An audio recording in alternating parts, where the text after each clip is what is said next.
내 이놈들 정령 죽고 싶어 환장을 했느냐. 서슬퍼런 칼날이 달빛을 받아 차갑게 번뜩였습니다.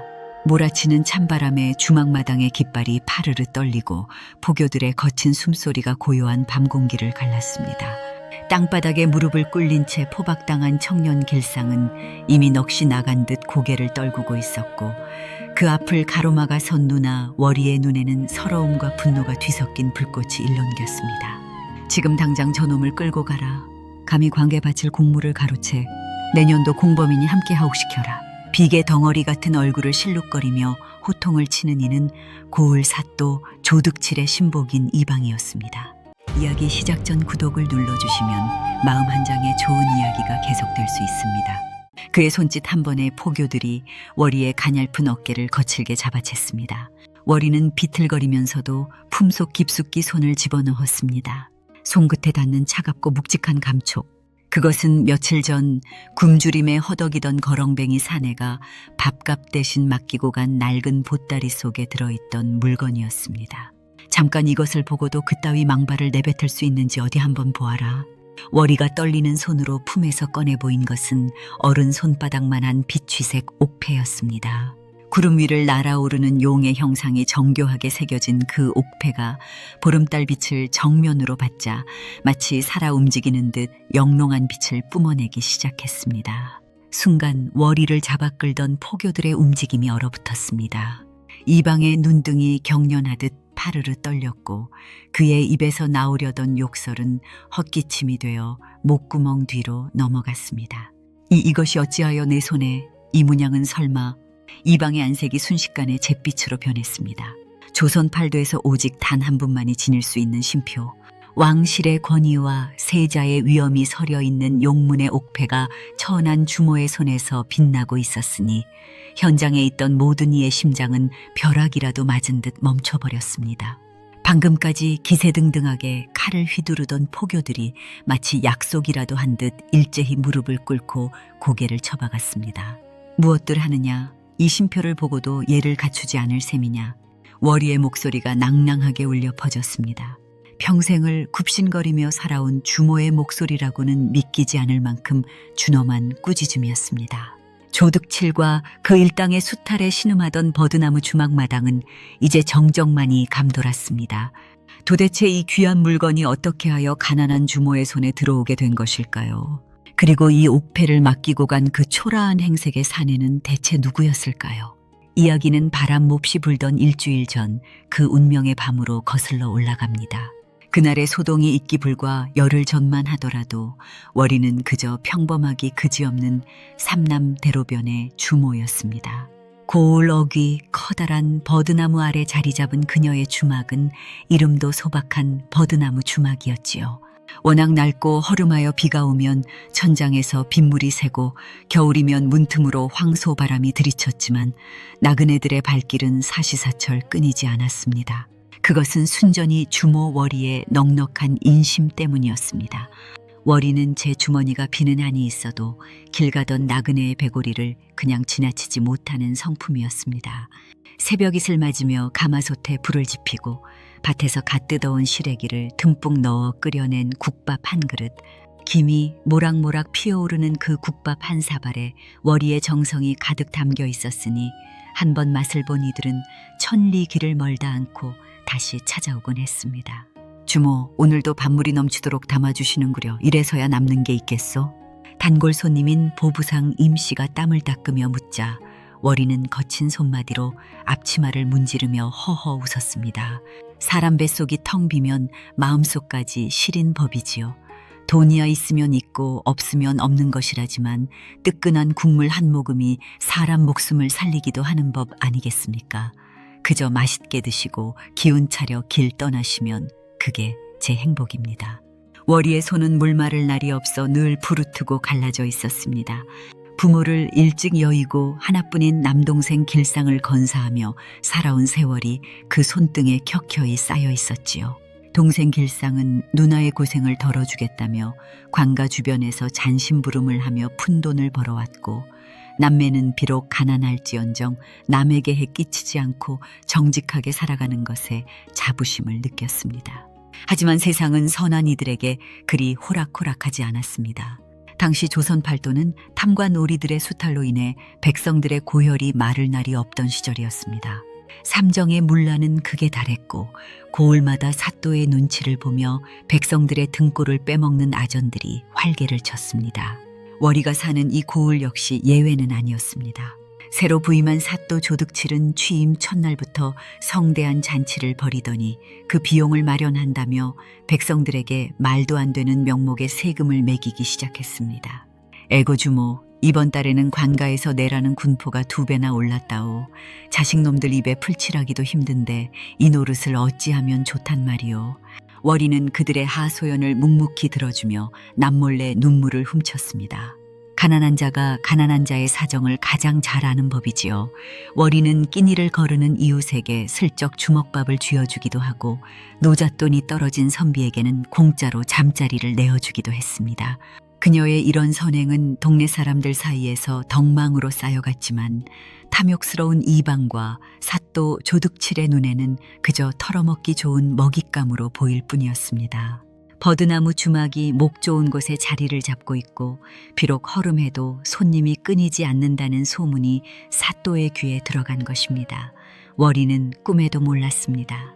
자신이 베푼 선의가 머지않아 거대한 파도가 되어 돌아올 것임을, 그리고 그 파도가 자신을 집어삼키려 할 때 이름 모를 나그네가 건넨 신표 하나가 구원의 밧줄이 될 것임을 말입니다. 평화롭던 버드나무 주막 위로 먹구름이 들이오기 시작한 것은 동생 길상이 사색이 되어 주막으로 뛰어들어온 그날 오후였습니다. 누님 이를 어쩌면 좋소. 평소 기운차게 주막이를 돕던 길상이 옷가지가 갈기갈기 찢긴 채 사색이 되어 뛰어들어왔습니다. 흙먼지를 뒤집어 쓴 채 벌벌 떠는 동생의 모습에 월이는 가슴이 철렁 내려앉았습니다. 쥐고 있던 바가지를 떨어뜨린 채 달려나가 동생의 어깨를 붙잡았습니다. 길상아, 이게 대체 무슨 일이냐? 어디 다친 곳이라도 있는 게냐? 관가에서 제가 나랏돈을 빼돌렸다고 합니다. 이번에 한양으로 올릴 공무를 운반하던 중에 수십 냥이 비는데 그걸 제가 가로챘다고 말이오. 저는 결백합니다. 누님 정말 손도 대지 않았단 말이오. 길상의 말이 채 끝나기도 전에 주막마당으로 관가의 포교들이 들이닥쳤습니다. 그 선두에는 가느다란 눈매에 탐욕스러운 기운 가득한 이방이 서 있었습니다. 그는 마당 한편에 가지런히 놓인 장독대를 발로 툭툭 치며 비열한 웃음을 지었습니다.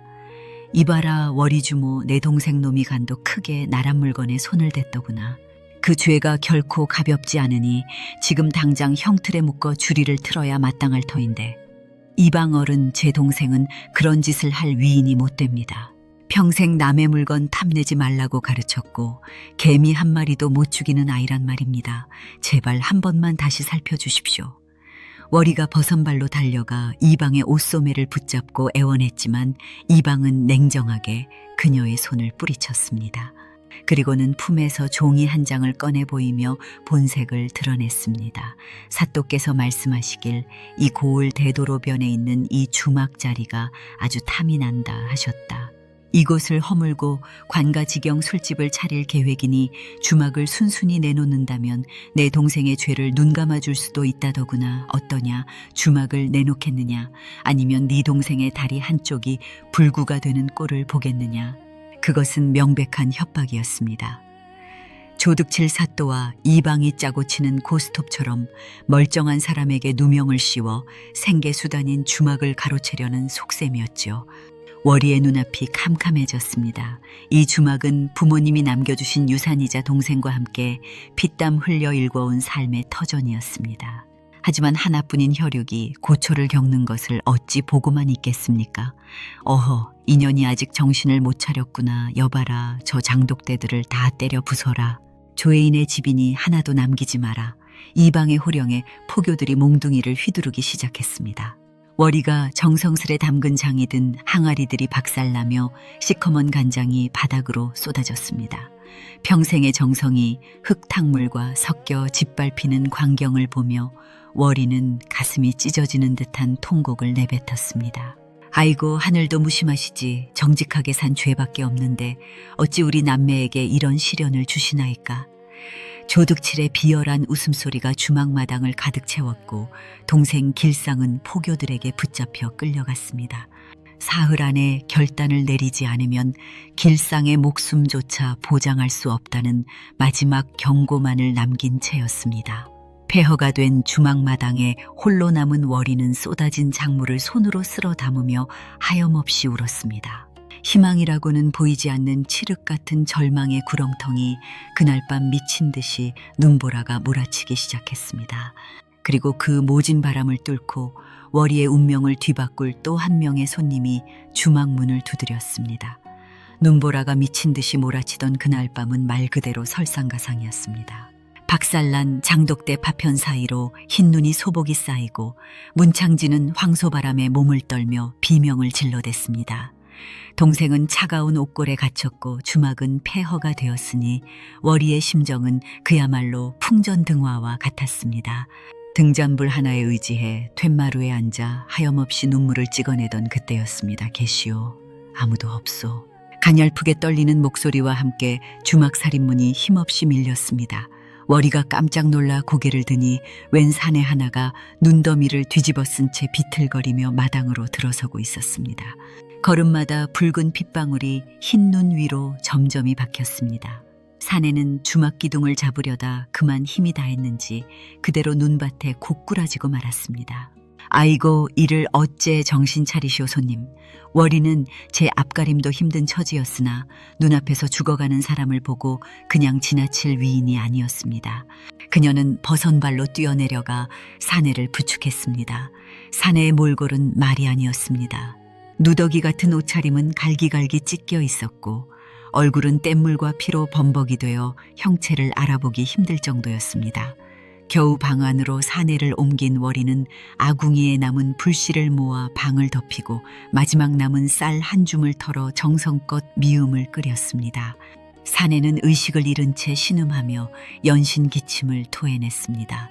그 기침 끝에 묻어나오는 선혈이 하얀 요를 적셨으나 월이는 실은 내색 하나 없이 사내의 이마를 찬물로 닦아내며 밤을 지새웠습니다. 나를 죽이러 온 자들은 어디 있느냐. 깊은 밤 사내가 헛소리를 하며 월이의 손목을 꽉 쥐었습니다. 그 소나기 힘이 어찌나 센지 월이는 비명이 나올 뻔했습니다. 하지만 그녀는 사내의 떨리는 손을 다른 손으로 따스하게 감싸 쥐었습니다. 진정하십시오. 여기는 버드나무 주막입니다. 쫓아오는 사람도 당신을 해칠 사람도 없으니 마음 놓으십시오. 월이의 차분한 목소리에 사내는 천천히 눈을 떴습니다. 초점을 잃었던 눈동자가 서서히 월이를 향했습니다. 사내는 자신을 돌보는 월이의 거친 손과 눈물에 젖어 퉁퉁 부은 눈을 한참 동안 바라보았습니다. 방 안에는 구수한 미움 냄새와 타닥타닥 타오르는 장작 소리만이 감돌았습니다. 왜 어째서 이토록 정성을 다하는 것이요. 나같이 비천한 거렁뱅이에게 말이요. 비천한 목숨이 어디 있고 귀한 목숨이 어디 있겠습니까? 배고픈 사람 밥 먹이고 아픈 사람 돌보는 것이 사람 된 도리인 것을요. 제 코가 석자지만 당신을 보니 돌아가신 아버님 생각도 나고 해서 그럽니다. 사내는 월이가 건네는 미음을 한 숟가락 넘기더니 이내 가슴팍에서 낡은 보자기 꾸러미 하나를 꺼냈습니다. 그리고는 그것을 월이의 손에 꼭 쥐어주었습니다. 주모나는 지금 당장 길을 떠나야 하오 보아하니 댁도 큰 환난을 당한 모양인데 내가 당장 밥값을 치를 돈은 없소. 대신 이 꾸러미를 맡아주시오. 절대 안을 열어보지 말고 목숨처럼 지키시오. 이게 무엇이기에 이토록 엄히 말씀하십니까? 저는 그저 밥 한 그릇 대접한 것뿐인데 만약 사흘 안에 내가 돌아오지 않거든 한양 땅 도남동에 사는 김대감을 찾아가 이 물건을 보여주시오. 그러면 그분이 당신의 그 깊은 한을 반드시 풀어줄 것이오. 사내는 그 말을 마지막으로 다시 어둠 속으로 사라졌습니다. 월이는 멍하니 사내가 떠난 눈길을 바라보다가 손에 쥐어진 묵직한 꾸러미를 품에 안았습니다. 그것은 마치 차가운 겨울 끝에 찾아올 봄날의 약속처럼 월이의 가슴속에서 묘한 무게감을 내뿜고 있었습니다. 사내가 떠나고 난 뒤 주막에 남겨진 월이에게 주어진 시간은 단 사흘뿐이었습니다. 관가 옥방에 갇힌 동생 길상의 목숨줄이 그 사흘에 달려 있었고 조득칠 사또와 이방의 압박은 시시각각 목을 죄어왔습니다. 월이는 결심했습니다. 정체 모를 사내가 남긴 그 보따리 그리고 도남동, 김대감이라는 이름 하나에 모든 운명을 걸어보기로 말입니다. 월이는 박살난 항아리 조각 사이에서 쓸만한 보자기 하나를 골라 옥패가 든 꾸러미를 가슴팍 깊숙이 동염했습니다. 집신 끈을 바짝 죄어매고 주막문을 걸어 잠그는 그녀의 손끝이 파르르 떨렸습니다. 한양 땅은 한 번도 가본 적 없는 9만리 길이었으나 동생을 살려야 한다는 일념이 공포를 집어삼켰습니다. 눈이 정강이까지 빠지는 산길을 걷고 또 걸었습니다. 찬바람이 살을 내고 고갯마루에 칼바람이 뺨을 때려도 월이는 멈출 수 없었습니다. 한참을 걷다 보니 발바닥은 물집이 잡혀 터지고 진물과 피가 벗어내 달라붙어 한 걸음을 뗄 때마다 바늘로 찌르는 듯한 통고가 밀려왔습니다. 조금만 참아라 길상아, 누나가 꼭 너를 살릴 방도를 찾아오마. 하지만 시련은 거기서 끝이 아니었습니다. 문경세자의 험한 고갯길을 넘던 중 숲속에서 험악한 인상의 사내셋이 불쑥 나타나 월이의 앞을 가로막았습니다. 그들은 이 근방에서 악명이 자자한 산적들이었습니다. 어이 주모 그 가슴팍에 소중하게 감춘 게 무엇이냐. 돈 냄새는 안 나는 것 같다만 어디 한번 구경이나 해보자꾸나. 산적 하나가 누런이를 드러내며 월이의 앞덜미를 잡아챘습니다. 월이는 혼비백산하여 뒤로 물러났으나 이미 포위당한 뒤였습니다. 이것은 아무것도 아닙니다. 그저 돌아가신 부모님의 유품일 뿐이니 제발 길을 비켜주십시오. 유품? 귀한 물건일수록 유품이라 속이는 법이지. 잔말 말고 내놔라. 산적이 월이의 가슴팍으로 손을 뻗는 순간 월이는 제정신이 아니었습니다. 여기서 이 물건을 빼앗기면 동생의 목숨도 자신의 희망도 끝이라는 생각뿐이었습니다. 그녀는 날카로운 비명을 지르며 산적의 손등을 이빨로 세게 물어뜯었습니다. 아, 이 미친년이! 산적이 고통에 몸부림치며 월이를 걷어찼습니다. 월이는 비탈길 아래로 사정없이 굴러떨어졌습니다. 가시던 불에 얼굴이 긁히고 옷이 찢어지는 고통 속에서도 그녀가 가장 먼저 확인한 것은 품 안의 옥패였습니다. 다행히 단단히 동여맨 보따리는 그대로였습니다. 추적해오는 산적들의 발소리를 뒤로하고 월이는 굴러떨어진 골짜기를 따라 죽을 힘을 다해 기어갔습니다. 밤이 깊어 길조차 보이지 않는 어둠 속에서 그녀는 오직 사내가 말한 김대감이라는 세 글자만을 주문처럼 외우며 전진했습니다. 기한은 이제 단 하루. 한양도성 만리장성이 저 멀리 달빛 아래 희뿌연 자태를 드러냈을 때 월이의 몰골은 이미 사람의 것이 아니었습니다. 발가락 끝은 동상에 걸려 감각이 없고 온몸은 상처투성이었지만 그녀의 눈빛만은 옥패의 빛깔처럼 서늘하게 살아있었습니다. 이제 곧 진실의 문턱에 다다를 시간입니다. 도성안은 월이가 나고 자란 시골 고을과는 천지 차이였습니다. 끝도 없이 이어진 기와 지붕과 구름처럼 몰려든 사람들, 그리고 코끝을 찌르는 도회지의 냄새에 월이는 잠시 정신이 아득해졌습니다. 하지만 지체할 시간이 없었습니다. 오늘이 지나면 동생 길상의 목숨은 조득칠의 손에 바스러질 판이었습니다. 저 말씀 좀 묻겠습니다. 도남동에 사시는 김대감님 댁이 어디인지요? 월이가 지나가는 행인에게 길을 물었으나 다들 누더기 차림에 피떡이 된 여인의 몰골을 보고는 질색하며 피하기 바빴습니다. 월이는 굴하지 않고 묻고 또 물어 마침내 도남동의 어느 웅장한 소슬대문 앞에 섰습니다. 담장 너머로 아름드리 소나무가 뻗어나오고 대문 앞을 지키는 하인들의 기세조차 웬만한 양반 못지않은 집이었습니다. 웬 거지년이 남의 집 앞에서 서성거리느냐, 어서 물러가지 못해. 하인이 몽둥이를 치켜들며 월이를 밀쳐냈습니다. 월이는 바닥에 나뒹굴면서도 가슴팍에 품은 보따리를 움켜쥐었습니다. 이것 좀 보아주십시오. 어떤 나그네 분이 이 물건을 김 대감님께 보여드리면 제 한을 풀어주신다 하셨습니다. 제발 한 번만 보여드리게 해주십시오. 월이의 간절한 외침에 대문 안쪽에서 중후한 목소리가 들려왔습니다. 당시 세자의 스승이자 조정의 중신이었던 김대감이 마침 외출을 하려던 참이었습니다. 무슨 소란이냐. 대감마님, 웬 미친 여자가 나타나 헛소리를 하기에 쫓아내는 중입니다. 김대감은 월이의 처참한 행색을 보고 혀를 차려다 그녀가 떨리는 손으로 내민 낡은 보자기 속의 물건을 본 순간 그대로 굳어버렸습니다. 비추색 광채를 내뿜는 용문의 옥패, 그것은 얼마 전 강화도 행궁으로 향하다 자객들의 습격을 받고 실종된 세자 저하의 유일한 신표였습니다. 이것을 네가 어디서 났느냐, 어서 안으로 들어오너라. 김대감의 태도가 급변하자 주변 하인들은 영문을 몰라 어안이 벙벙했습니다. 월이는 김대감의 안내로 사랑방 깊숙한 곳으로 인도되었습니다. 따뜻한 차 한 잔을 마실 겨를도 없이 김대감이 다급하게 물었습니다. 이 파일을 내게 준 사내의 생김새가 어떠했느냐, 살아계시더냐, 지금 어디에 계시냔 말이다. 월이는 눈물을 훔치며 며칠 전 밤에 있었던 일을 낱낱이 고했습니다. 사내가 입었던 누더기, 피 섞인 기침, 그리고 그가 남긴 마지막 말까지 말입니다. 김대감은 월이의 이야기를 듣는 내내 손을 벌벌 떨며 눈시울을 붉혔습니다. 살아계셨구나. 저하께서 살아계셨어. 네가 정령나라를 구하고 저하를 살린 대단한 일을 해냈구나. 월이는 그제야 사내의 정체가 이 나라의 국본인 세자 저하임을 알게 되었습니다. 가슴이 철렁 내려앉고 온몸에 소름이 돋았습니다. 자신이 밥 한 그릇을 대접하고 밤새 병수발을 들었던 그 거렁뱅이가 장차 이 나라의 임금이 되실 귀한 분이라니요.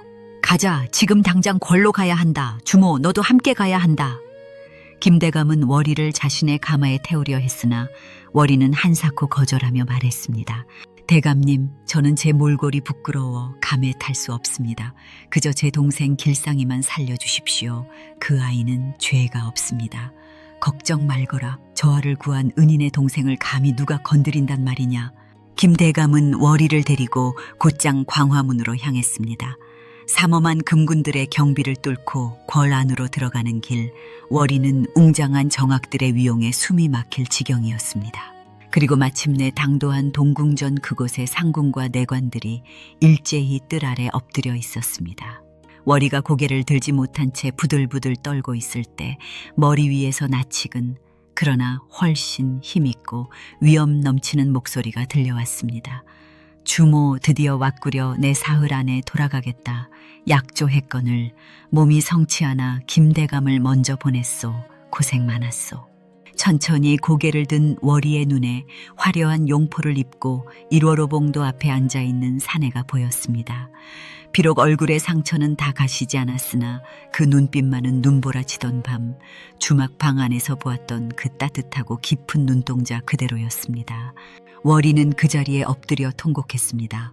그것은 살았다는 안도감과 보잘것없는 자신을 믿어준 높은 분에 대한 감사의 눈물이었습니다. 한편 월이가 한양에서 세자 저하를 뵙고 있을 무렵 고을의 버드나무 주막과 광안은 그야말로 폭풍전야의 긴장감이 감돌고 있었습니다. 사또 조득칠은 약속한 사흘이 지났음에도 월이가 나타나지 않자 이를 구실 삼아 길상의 목숨을 끊고 주막터를 완전히 가로챌 심산이었습니다. 여봐라, 기한이 지났거늘 그 천한 주모녀는 제 동생을 버리고 도망친 게 분명하다. 죄인 길상을 당장 끌어내어 곤장 100대를 치고 숨이 붙어 있거든 변방의 노비로 압송하라. 조득칠의 서슬퍼런 호령에 옥방에서 끌려 나온 길상은 이미 초주검 상태였습니다. 며칠간 물 한 모금 마시지 못한 채 매질을 당해 초췌해진 길상은 형틀에 묶이면서도 먼 산길을 바라보며 나직이 읊조렸습니다. 누님, 부디 오지 마십시오. 저 때문에 누님까지 화를 당하시면 안 됩니다. 포교들이 굵직한 곤장을 치켜들고 길상의 볼길을 내리치려던 그 찰나였습니다. 관아 정문 밖에서 난데없는 말발굽 소리와 함께 천둥 같은 고함이 울려 퍼졌습니다. 암행어사 출두여, 암행어사 출두야. 푸른 하늘을 가르는 그 외침에 조득칠의 손에 들려있던 술잔이 힘없이 바닥으로 떨어졌습니다. 관아 정문을 부수듯 밀고 들어온 것은 역졸들을 거느린 암행어사 그리고 그 뒤를 따르는 웅장한 기세의 관군들이었습니다. 하지만 조득치를 가장 경악게 한 것은 그 행렬의 맨 앞에 서 있는 인물이었습니다. 비단옷을 차려입고 늠름한 자태로 가마에서 내린 이는 다름 아닌 주모월이었습니다. 그녀의 손에는 여전히 그 영롱한 빛을 발하는 용문의 옥패가 들려 있었습니다. 내 이놈 조득치라, 감히 하늘 무서운 줄 모르고 백성의 고혈을 짜내며 나라의 동량을 억울하게 오게 가두느냐.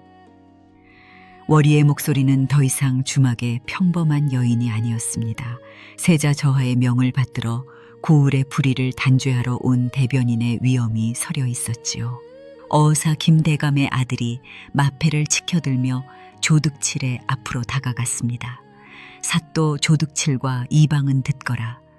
너희는 직권을 남용하여 무고한 백성을 겁박하고 재물을 찬탈하려 하였으며 무엇보다 이 고을을 지나시던 세자 저하를 자객으로부터 지키기는커녕 그 흔적을 지우려 한 대역죄를 지었다. 조득칠은 사색이 되어 형틀 아래로 기어내려와 머리를 조아렸습니다. 어사또 나리 살려주십시오. 저는 그저 법대로 일을 처리했을 뿐입니다. 저 계집이 가져온 물건이 진짜 세자 저하의 것인 줄 꿈에도 몰랐사옵니다. 모르는 것이 죄가 아니라 내 놈의 가슴 속에 백성을 향한 긍휼함이 눈꼽만큼도 없었던 것이 죄니라. 여봐라, 저 간악한 무리의 관복을 벗기고 당장 압송하라. 한양으로 압송하여 대역죄로 다스릴 것이다. 포교들이 이제는 자신들의 주인이었던 조득칠과 이방의 목에 칼을 채웠습니다. 길상을 묶고 있던 밧줄이 풀리고 월이는 형틀 아래로 달려가 동생을 껴안았습니다. 길상아, 내가 늦지 않았지? 누나가 약조하지 않았느냐? 너를 꼭 살리겠다고. 누님, 정말 누님이 맞으십니까? 어찌 이런 기적이. 남매는 눈물로 뒤범벅이 되어 서로를 부둥켜 안았습니다. 관아 마당을 가득 메운 고을 백성들은 조득칠 일당이 끌려가는 모습에 박수를 치며 환호했습니다. 월이가 베푼 작은 밥 한 그릇이 거대한 악을 무너뜨리고 고을 전체에 정의의 빛을 비추는 순간이었습니다. 하지만 이것은 끝이 아니었습니다. 세자 저하께서 월이에게 내린 마지막 은혜는 아직 남아 있었지요. 그로부터 몇 달의 시간이 흘렀습니다. 겨울에 모진 바람이 물러가고 버드나무 주막의 가지마다 연두빛 새순이 돋아나던 따사로운 봄날이었습니다. 예전에 허름하고 비가 새던 낡은 주막의 모습은 온데간데 없었습니다. 세자 저하께서 하사하신 보은의 제물로 중건된 주막은 번듯한 기와지붕을 얹고 넓은 툇마루와 깨끗한 내실을 갖춘 고을의 명물로 재탄생했습니다. 주막 정문 위에는 세자 저하께서 직접 글씨를 내려보내신 편액이 걸렸습니다. 덕은 외롭지 않다는 뜻의 덕불고라는 세 글자가 금빛으로 찬란하게 빛나고 있었지요. 고을 사람들은 이제 이곳을 버드나무 주막이라 부르기도 했지만 나라에서 인증한 은혜의 집이라 하여 보은처라 부르며 우러러 보았습니다. 누님, 오늘도 손님이 넘쳐납니다. 이제 좀 쉬어가며 하시지요. 관가에서 풀려나 몸을 추스른 길상은 이제 의젓한 청년의 모습으로 주막일을 도왔습니다. 월이는 여전히 예전처럼 앞치마를 질러매고 가마솥 앞에서 국을 젓고 있었습니다. 신부는 비록 면천되어 평민의 지위를 공고히 했고 평생 먹고 살 재물도 생겼으나 그녀의 마음가짐은 예전과 다를 바가 없었습니다. 길상가, 저하께서 내게 이 큰 은혜를 베푸신 것은 돈 자랑하며 편히 살라는 뜻이 아니니라. 이 밥 냄새를 맡고 찾아오는 이들에게 변치 않는 정성을 다하라는 뜻이지. 월이는 주막 한편에 있는 비단함 속에서 옥패를 꺼내 잠시 어루만졌습니다. 세자 저하께서 궁으로 돌아가시며 이것은 이제 너의 가보인이라 하고 돌려주신 그 신표였습니다. 월이는 이 옥패를 볼 때마다 그 눈보라치던 밤 피를 토하며 미움을 넘기던 사내의 눈빛을 떠올렸습니다. 사람이 사람을 믿고 가진 것이 없어도 나누고자 했던 그 작은 마음이 얼마나 큰 기적을 만들어냈는지 다시금 되새기는 것이지요. 이날은 특별히 고을 백성들을 위한 잔치가 열렸습니다. 조득칠과 이방의 수탈로 얼어붙었던 민심을 달래기 위해 월이가 사제를 털어 마련한 자리였습니다. 마당 가득 멍석이 깔리고 고소한 전 냄새와 뜨끈한 소고기국 냄새가 마을 어귀까지 퍼져나갔습니다. 주모, 아니 이제는 보은처 안주인이라 불러야겠구려. 덕분에 우리 고을에 다시 웃음꽃이 피었소. 이웃 주민들이 저마다 막걸리 잔을 부딪히며 월이에게 감사를 표했습니다. 월이는 그들의 잔을 일일이 채워주며 인자한 미소를 지었습니다. 재물은 나누면 나눌수록 사람의 정으로 돌아오고 원망은 씻으면 씻을수록 복으로 돌아온다는 평범한 진리를 그녀는 몸소 보여주고 있었습니다. 해 저무는 저녁 주막의 기와 위로 붉은 노을이 내려앉았습니다. 월이는 동생 길상과 함께 툇마루에 앉아 평화로운 마을 풍경을 바라보았습니다. 한때는 목숨을 잃을 뻔하고 평생의 터전을 빼앗길 뻔했던 절망의 순간들이 주마등처럼 스쳐 지나갔습니다. 하지만 이제 그 모든 고통은 걸음이 되어 더 큰 행복의 꽃을 피워내고 있었습니다. 진정한 보은이란 단순히 은혜를 갚는 것이 아니라 받은 은혜를 세상으로 다시 흘려보내는 것임을 월이는 고요히 흐르는 냇물을 보며 깨닫고 있었습니다. 그로부터 수십 년의 세월이 강물처럼 흘러갔습니다. 버드나무 주막의 그 어린 버들가지는 이제 어른 셋이 팔을 벌려야 겨우 안을 수 있을 만큼 굵직한 고목이 되어 마을을 지키고 있었습니다. 주모 월이의 검던 머리칼은 어느새 정선 땅에 내린 한방눈처럼 하얗게 변했고 고왔던 얼굴에는 살아온 세월의 훈장 같은 주름이 깊게 패였습니다. 해질녘 주막 툇마루에는 올망졸망한 어린아이들이 할머니가 된 월이의 무릎을 베고 누워 초롱초롱한 눈망울을 빛내고 있었습니다. 월이의 손에는 세월의 흔적이 묻어 반질반질해진 비단함이 들려 있었지요. 할머니 정말로 그 거렁뱅이 할아버지가 나라의 임금님이 되셨어요. 그 옥패가 진짜 용이 그려진 그 물건 맞아요. 손주의 물음에 월이는 인자한 웃음을 지으며 함을 열었습니다. 그 안에는 수십 년 전 눈보라치던 밤에 받았던 비취색 옥패가 변치 않는 영롱함을 머금은 채 누워 있었습니다. 월이는 마디 굵은 손으로 옥패를 조심스레 어루만졌습니다. 그래 얘야 사람의 앞날이란 한 치 앞도 모르는 법이란다. 그때 내가 쌀 한 줌 아깝다고 그분을 문 밖으로 내쳤다면 지금 우리 가족도 이 마을에 평화도 없었겠지. 이 옥패는 단순히 보물이라서 귀한 것이 아니란다. 모르는 타인에게 베푼 작은 정성이 얼마나 큰 기적을 만드는지 보여주는 증표란다. 월이의 아들이자 한때는 옥살이를 했던 길상은 이제 고을에 존경받는 어른이 되어 주막마당을 쓸고 있었습니다. 그는 누이가 지켜온 그 마음을 이어받아 지금도 길 잃은 나그네나 배고프니가 주막 앞을 지나면 반드시 불러세워 따뜻한 밥 한 그릇을 대접하곤 했습니다. 세상은 그 사이 참 많이도 변했습니다. 탐욕스러웠던 조득칠 사또의 이름은 이제 고을 사람들의 비웃음 섞인 예시야기가 되었고 정성을 다해 백성을 살폈던 세자, 저하는 인자한 성군이 되어 나라를 평화롭게 다스렸습니다. 세월은 흘러 인물은 바뀌어도 버드나무 주막에 흐르는 그 따뜻한 밥 냄새와 사람 향기만은 변하지 않고 대를 이어 전해졌습니다. 월이는 서산으로 넘어가는 붉은 노을을 바라보며 나직이 읊조렸습니다. 덕은 외롭지 않으니 필시 이웃이 있다는 성현의 말씀은 틀린 것이 하나 없었습니다. 내가 오늘 누군가에게 내어준 작은 배려가 훗날 내가 가장 힘들 때 커다란 산이 되어 나를 지켜준다는 것. 그것이 바로 이 옥패가 전해주는 진짜 이야기였던 것입니다. 오늘 들려드린 버드나무 주막의 옥패 이야기가 여러분의 마음에도 따뜻한 온기를 전해드렸기를 바랍니다. 우리네 삶도 월이의 주막처럼 늘 정기 넘치고 베푼 만큼 더 큰 복으로 돌아오는 나날이 되시길 기원합니다. 이 이야기가 가슴에 닿으셨다면 잊지 말고 구독과 좋아요를 눌러주십시오. 여러분의 응원이 더 깊고 감동적인 예시이야기를 찾아오는 큰 힘이 됩니다.